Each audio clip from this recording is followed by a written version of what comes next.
Olá, meus queridos irmãos e irmãs, nós estamos unidos e reunidos em nome de Deus que é Pai, Filho e Espírito Santo. Amém. Que a graça de nosso Senhor Jesus Cristo, o amor do Pai e a comunhão do Espírito Santo esteja com cada um de vocês. Bendito seja Deus que nos reuniu no amor de Cristo.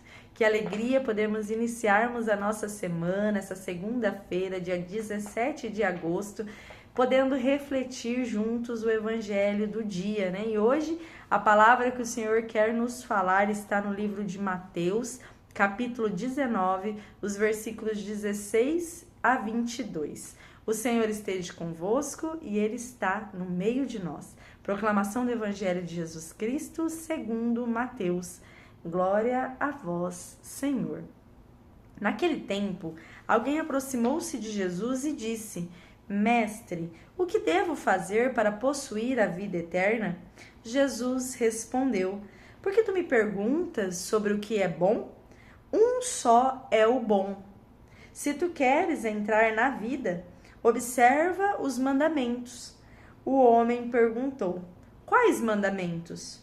Jesus então respondeu: Não matarás, não cometerás adultério, não roubarás, não levantarás falso testemunho. Honra teu pai e tua mãe e ama o teu próximo como a ti mesmo. O jovem disse a Jesus: Tenho observado todas essas coisas. O que ainda me falta?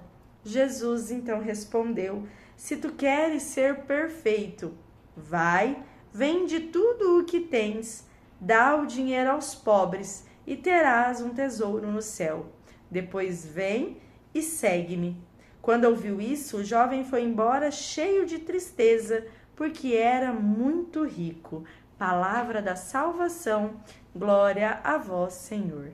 Meus queridos irmãos, o evangelho de hoje, o Senhor vem nos questionar se nós estamos vivendo tudo aquilo que Ele planejou, sonhou para as nossas vidas. O evangelho de hoje nos mostra a narrativa de um jovem que aparentemente ele fazia tudo o que o Senhor pedia, né?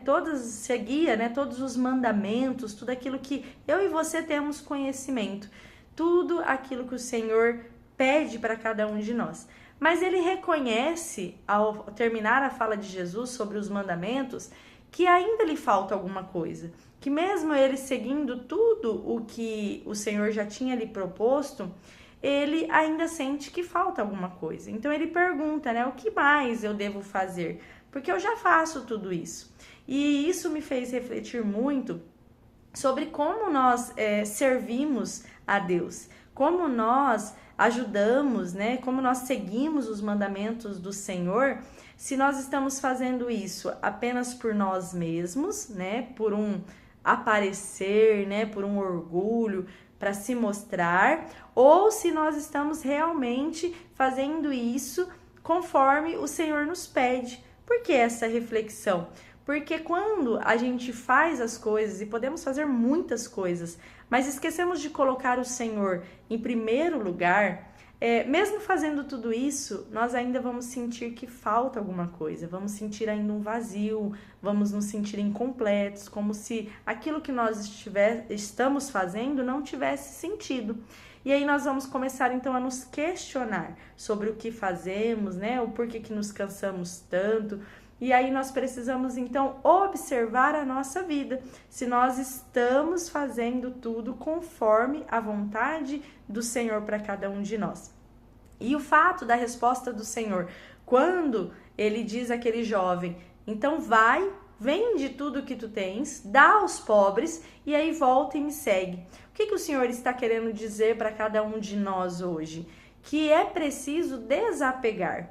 O que cada um de nós temos, às vezes não é o dinheiro, né, a questão material, financeira, mas às vezes tem algo que ainda nos prende neste mundo passageiro, no sentido de que um pé está na igreja tentando fazer as coisas certas e o outro ainda permanece no mundo. O que é preciso, então, se desapegar, né? Abrir as mãos, deixar para trás, para voltar e seguir totalmente o Senhor. E assim podermos nos sentir por completos, né? Sentir que realmente estamos fazendo tudo o que podemos, tudo que o Senhor nos pede e colocando o Senhor em primeiro lugar, se desapegando daquilo que não vem de Deus. A reflexão de hoje, para mim e para você, meus irmãos, é preciso olhar com atenção para dentro de cada um de nós, para a nossa vida, para as nossas decisões, porque nem sempre é fácil essa nossa caminhada de olhar ao próximo e de olhar a nós mesmos, né? Olhar o nosso interior.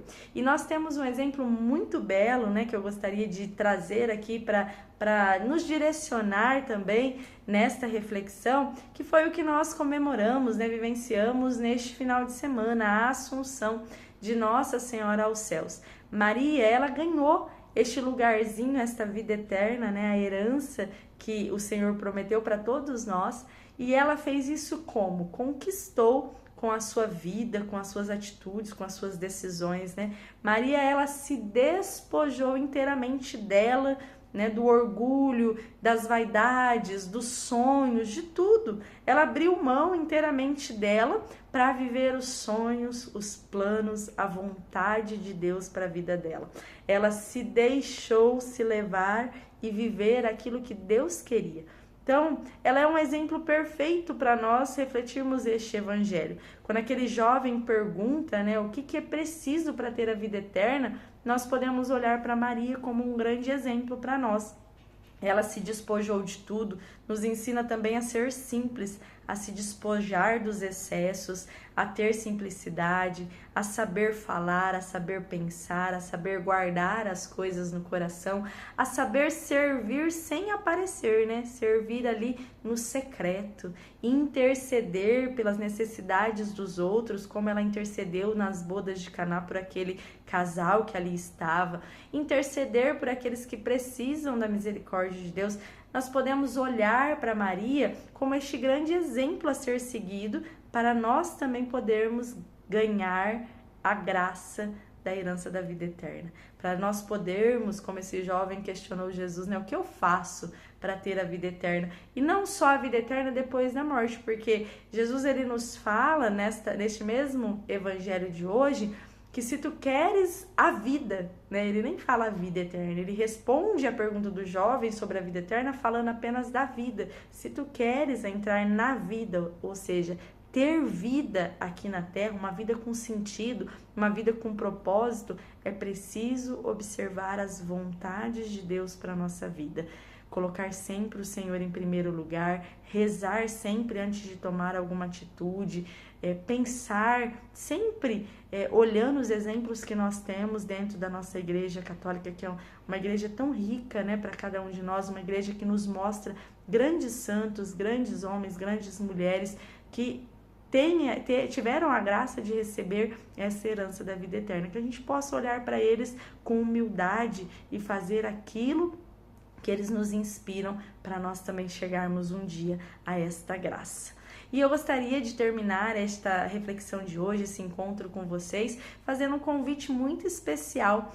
Eu participo aqui da comunidade Santo Agostinho e Santa Mônica, no bairro Atenas, e na próxima semana, a partir do dia 24, nós vamos iniciar a nossa semana agostiniana dos padroeiros, né, Santo Agostinho e Santa Mônica. Então nós vamos ter todas as noites às 19h30 encontros que vão nos aproximar mais do Senhor dentro da nossa comunidade, e você é o nosso convidado a participar conosco. E nos últimos dias, no dia dos padroeiros, no dia 27 e no dia 28, nós teremos missa em honra e louvor aos nossos padroeiros. No dia 27 com a adoração e no dia 28 começando com a procissão seguida de missa. Você é o nosso convidado especial a vir participar conosco dessa semana, que será uma grande bênção na vida de todos nós e das nossas famílias. Louvado seja o nome de nosso Senhor Jesus Cristo, para sempre seja louvado. Nós estamos e continuaremos unidos e reunidos no nome de Deus que é Pai, Filho e Espírito Santo. Amém. Uma ótima e abençoada semana para todos vocês.